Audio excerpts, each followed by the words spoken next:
Cumprimentar Sua Excelência, o Presidente do Senado Federal, senador Renan Calheiros. Cumprimentar o senador Lazier Martins, que é o autor do requerimento. Cumprimentar a todas as senadoras e senadores aqui presentes. Cumprimentar o doutor Valcler Rangel Fernandes, que é vice-presidente da Fundação Oswaldo Cruz. Cumprimentar a doutora Lúcia Brix, que é a diretora médica da América Latina da Sanofi Pasteur. E cumprimentar a doutora Adriana Mello, que é médica especialista em medicina fetal e conferencista, que foi quem primeiro tomou a iniciativa de coletar o líquido amniótico, em que na Fiocruz foi identificado o vírus Zika de crianças que estavam com microcefalia ainda no útero das mães. Nós vamos fazer a apresentação, é uma apresentação extensa, eu vou procurar ser sintético, mas vou deixar todas as informações para qualquer dúvida poder ser esclarecida. Então, a nossa primeira transparência aí tem o nosso símbolo, que é o Zika Zero, e tem a nossa frase, que é: um mosquito não é mais forte do que um país inteiro. Então, pediria que passasse a transparência. O segundo,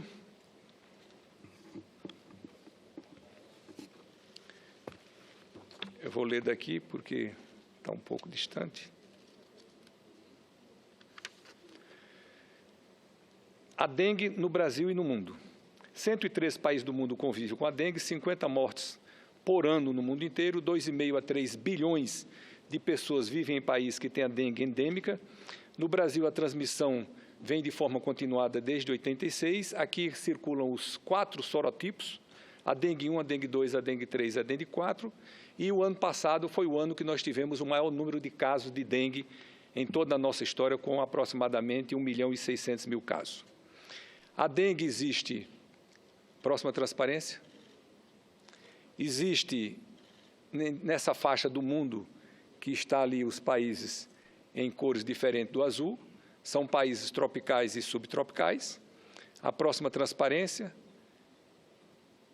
aqui o mosquito e a dengue, quer dizer, onde existe a dengue, existe o mosquito. Como eu disse, são 103 países, mais ou menos a metade dos países do mundo tem dengue e o mosquito Aedes aegypti.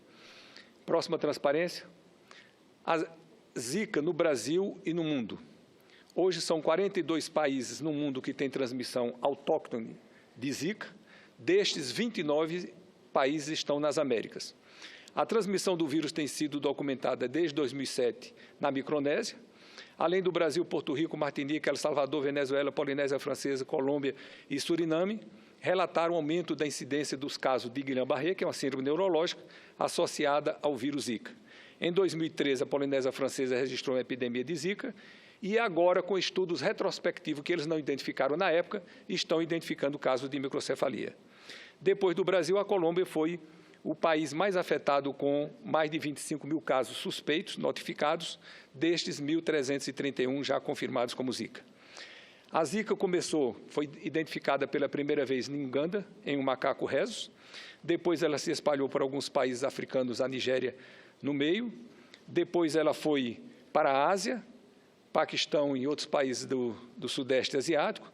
Depois ela evoluiu para a Oceania.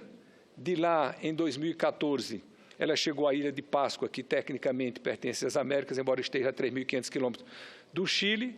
E em 2015, ela chega ao Brasil, na região Nordeste, provavelmente em Salvador. Foi identificado o vírus em abril em Camaçari, e depois também ela se espalha pela América Latina, e hoje nós somos 42 países que têm circulação do vírus Zika de maneira autóctone. A microcefalia no Brasil. O Brasil vem registrando aumento significativo de recém-nascidos com suspeita de microcefalia. A microcefalia já existiu, o que é inédito é o aumento do número de casos suspeitos da doença por causa da circulação do vírus Zika. Esta é uma situação nova em termos de saúde pública mundial e para a comunidade científica internacional. Desde o início, o governo federal está tratando desse tema com a responsabilidade e a urgência necessárias. O Ministério da Saúde uniu esforços de especialistas de diferentes áreas da saúde para conduzir as investigações no país e temos mantido o diálogo constante com a Organização Pan-Americana de Saúde, com a Organização Mundial de Saúde e com o CDC, Centro de Controle de Doenças dos Estados Unidos e de Prevenção de Doenças dos Estados Unidos. A microcefalia, hoje no Brasil, registramos, o último boletim de ontem, 5.640 casos notificados, ou seja, casos suspeitos. Essa notificação é dada pelo perímetro craniano das crianças e, a partir disso aí, então, é submetido a exames de ultrassonografia transfontanela e exame de tomografia computadorizadas. Dos casos investigados, 583 foram confirmados, 950 foram descartados. 235 municípios, 16 estados da federação já confirmaram isso, tivemos 120 óbitos, alguns em investigação ainda. Essa próxima transparência é muito ilustrativa da situação que nós estamos vivendo. Um levantamento de 2000 até 2015, nós tínhamos uma média de aproximadamente 150 casos de microcefalia no Brasil e, a partir de outubro de 2015, essa notificação saltou para 5.000, que é um quadro que, por si só, é muito elucidativo. A microcefalia no Brasil está concentrada especialmente no Nordeste, que temos 81,2% dos casos notificados suspeitos. Em segundo lugar, vem o Sudeste.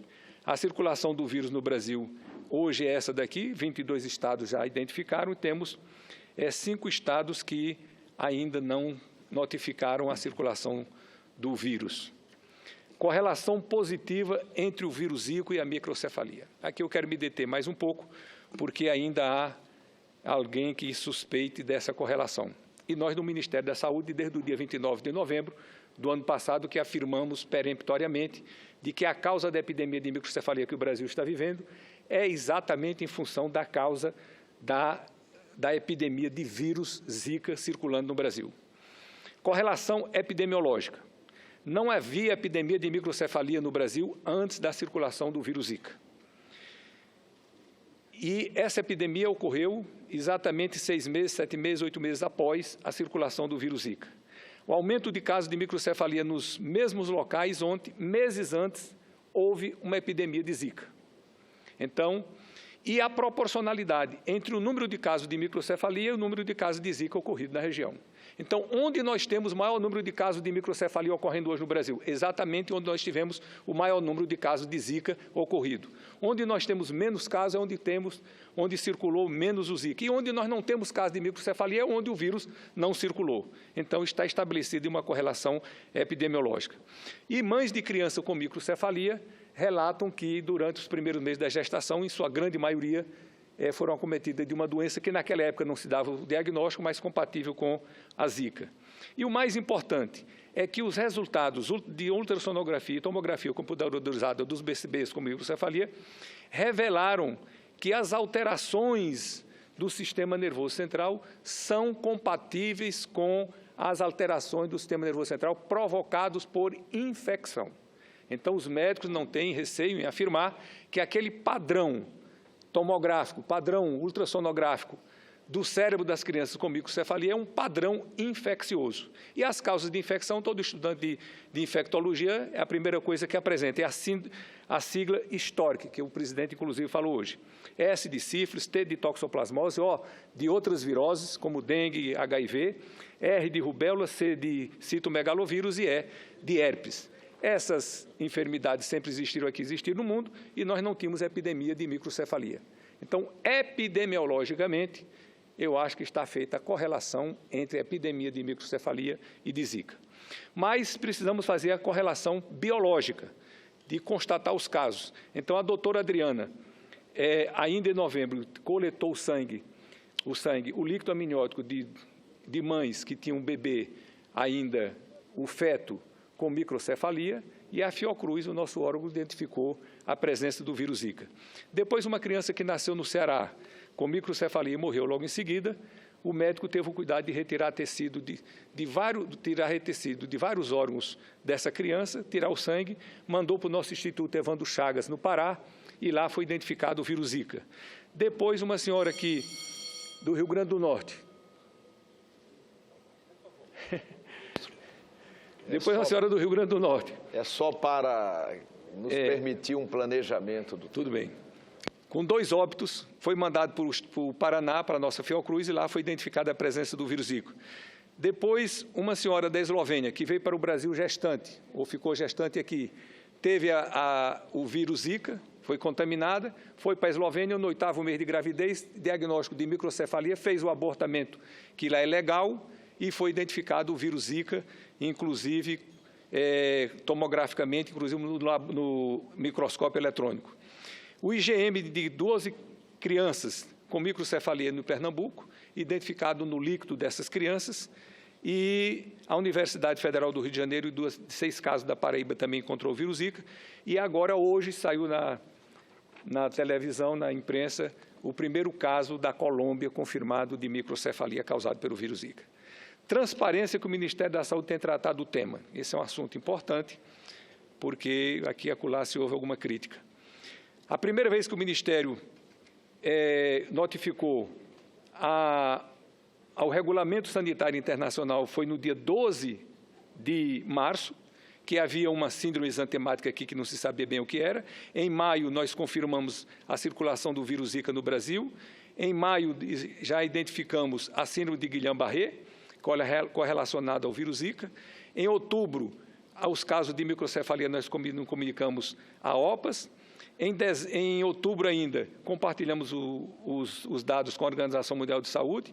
Em novembro, nós comunicamos à Organização Mundial de Saúde a emergência em saúde pública de importância nacional que nós declaramos aqui e comunicamos a identificação do vírus Zika em 2 óbitos e a associação entre o vírus Zika e a microcefalia no dia 29 de novembro.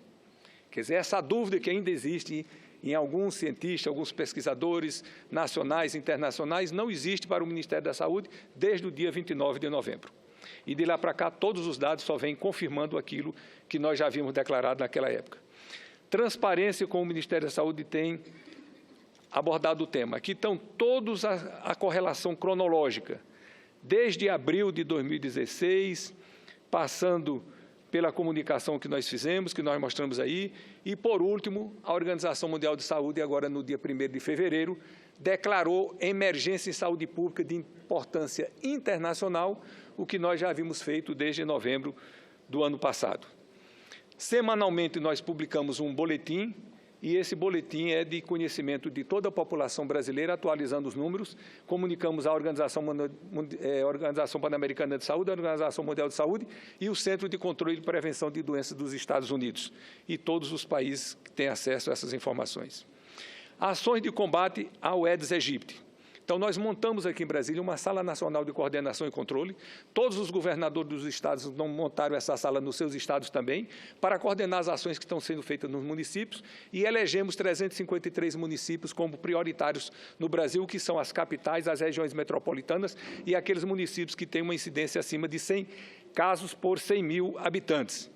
São esses 353. Fizemos um dia da faxina de todos os prédios públicos nacionais, um dia da faxina de todos os prédios de saúde, hospitais, centros de saúde, UPA, UBS, em todo o país, e mobilizamos 49 mil agentes de combate às endemias, 266 mil agentes comunitários de saúde, 220 mil militares das 3 Forças Armadas, no Dia Nacional de Mobilização contra o Mosquito Aedes aegypti.